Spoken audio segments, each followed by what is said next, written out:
என்று சொல்லக்கூடிய வில்லை எனக்கு பரிசீலித்தார். வில்லை பரிசீலித்தார். அப்பதான் அர்ஜுனன் கைக்கு அந்த காண்டீபம் வந்துச்சு. காண்டீபம். ஆமா. சரி. காண்டீபத்திலே 7 ஆராய்ச்சி மணி கிட்ட இருக்குது.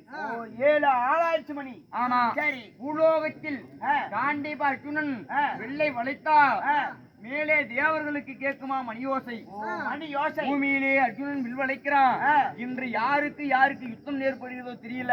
இத போய் பார்க்கணும் என்று சகல 33 தேவர்களும் வந்து முகல் மண்டலத்திலே நின்று பார்ப்பாராம். முகல் மண்டலத்தில். ஆமா. அப்பேற்பட்ட பிரசித்தி பெற்ற காண்டீபத்தை கொடுத்தார் அக்னி பகவான். அக்னி பகவான் அங்கே இந்திரன் கிருபையால் இந்திரபிரசம் என்று சொல்லக்கூடிய ஒரு மாளிகை கட்டிடுவோம். மாளிகை. ஆமா. அங்கதான் எங்களை வாழ விட்டானா மாதவன். தூது பகடையாடி நாடு நகரம் நபநீதை செங்கோல் குப்பச்செட்டி வரையோடு முதல் தோல்வி செய்தான் துரியோதனன் பகடையிலே. துரியோதனன் பகடையில். ஆமா. பகடையிலே பாண்டவர் ஐவரும் தோல்வியாகி 12 வருடம் கானகம் ஓராண்டு அத்தியாவாசம் முடித்து வந்தார். பங்குள்ள பிரகாரம் பாதி நாள் தருகிறோம் என்று குருபெரியோர் துரோணர் கூறினார். குருபெரியோர் முன்னிலே துரோணர் எழுந்து கூறினார். குருபெரியோர் இட்ட கட்டளை சிறமேற்கொண்டு 12 வருடங்களை முடித்து 13வது அத்தியாவாசத்தை முடித்து உபலாயத்தில் இருந்து நாடு கேட்டுவோம் பாண்டவர் துரியனிடம். முதலிலே யார் போனார்? உலகமகா முனிவர் போனார். உலகமகா முனிவர். ஆமா. உலகமகா முனிவர் சென்று நாடு கேட்ட போது துரியனை அடி ஆள இளப்பையன், நீ எனக்கு சாதியா, நீ எனக்கு சனமா, எதுக்குடா வந்த சொன்னா போறேன் நான் பாட்டுக்கு. அதனால நீங்க தான் சொன்னீங்க. அப்படி இல்லை, இங்க வா அப்படி என்று துரியோதனன் பார்த்து கேட்கிறான் உலகமகாமுனிவரை. ஆமா. ராஜசபையிலே நீ என்ன ஜாதியா, என் சனமா, மாமனா மச்சானா, எதுக்குடா வந்த, எதுக்கு வந்த? கூத்தாரத்துக்கு வந்தேன்.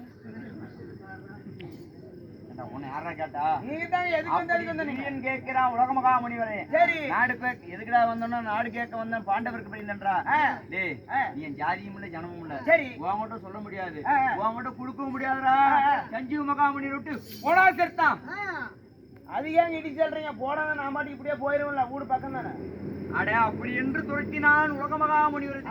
உலகமகா முனிவரை இருதரப்புக்கும் பொதுவாக விளங்கப்பட்ட எனக்கும் அள்ளிக்கும் அழகு புலேந்திரன் போனா நாடு கேட்க. அழகு புலேந்திரன் காலிலே வெட்டி ஒரு மண்ணு கூட விட்டக்கூடாது. அஷ்டாபுரத்தை எல்லை மீறிட்ட காலக்கரம் மண்ணை தட்டி வெளியே போடா புலேந்திரனே. புலேந்திரன் நாடு கொடுக்க முடியல. இருதரப்புக்கும் விளக்கமா பொதுவாக விளங்கப்பட்ட கண்ணனை அனுப்பித்தோம் நாடு கேட்க. கண்ணன் சென்றார், நாடு கொடுக்கவில்லை. மதவா துரியோதனா, உன்னிடம் இருப்பது 11 அக்ரோணி சேனை. சரி, பாண்டவர் ஏழையாகிய பாண்டவரிடம் இருப்பது 7 அக்ரோணி சேனை. 11 அக்ரோணி சேனைக்கும் 18 நாள் முகூர்த்தம் கட்டுறேன். 18 நாள் முகூர்த்தம் கட்டுறேன். ஆமா. இந்த 18 நாள் முகூர்த்தத்திலே யார் சண்டையில் கத்தி முனையிலே வெற்றி பெறுகிறாரோ அன்னவருக்கே ராஜ்யம் என்றார்.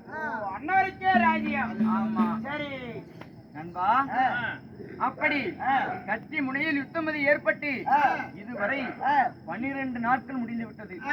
12 நாட்கள் முடிந்து விட்டது.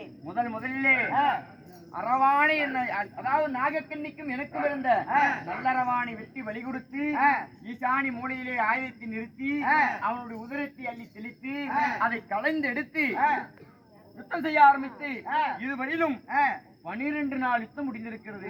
12 நாள் யுத்தம். ஆமா. சரி, விடிந்தால் 13ஆம் நாள் யுத்தம். சரிங்க. என் அண்ணனாகப்பட்ட தருமரின் பாசனைக்கு நானே காவலாக இருக்கிறேன்.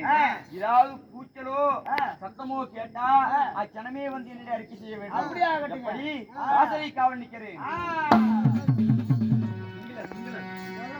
கிடையாது. தன்னையும் இகழ்ந்தே பேசியிருந்தால் தாங்கியிருப்பான் காண்டீபன். தன் வில்லை பழித்தோரி இந்த விண்ணுலகில் போய் வரைந்தாலும் 1 hour விடுவதில்லை. அக்னி தேவன் சத்தியம் பண்ணி வாங்கின வில்லு வில்ல பழித்து பேசியிருக்கிறான். 70 உடையாத வெங்கட கிங்களர்கள் மல்லர்கள் வந்து யுத்தத்தை கிடைக்கிறார். அரைகோல் இடிக்கிறார். வலியவே சண்டைக்கு வராங்க. அன்னவரை சண்டை செய்ய வேண்டும். என் மாமன் கண்ணன் அழைக்க வேண்டும்.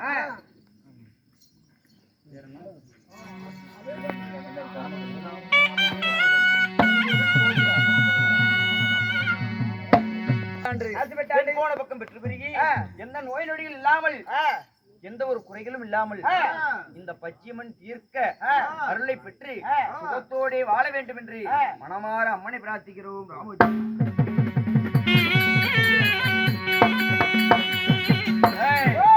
அரைகோல் இடையிறார் வெடிய உடையாத வெங்கடத கிங்கலர்கள் அவரை விடுவானுமா?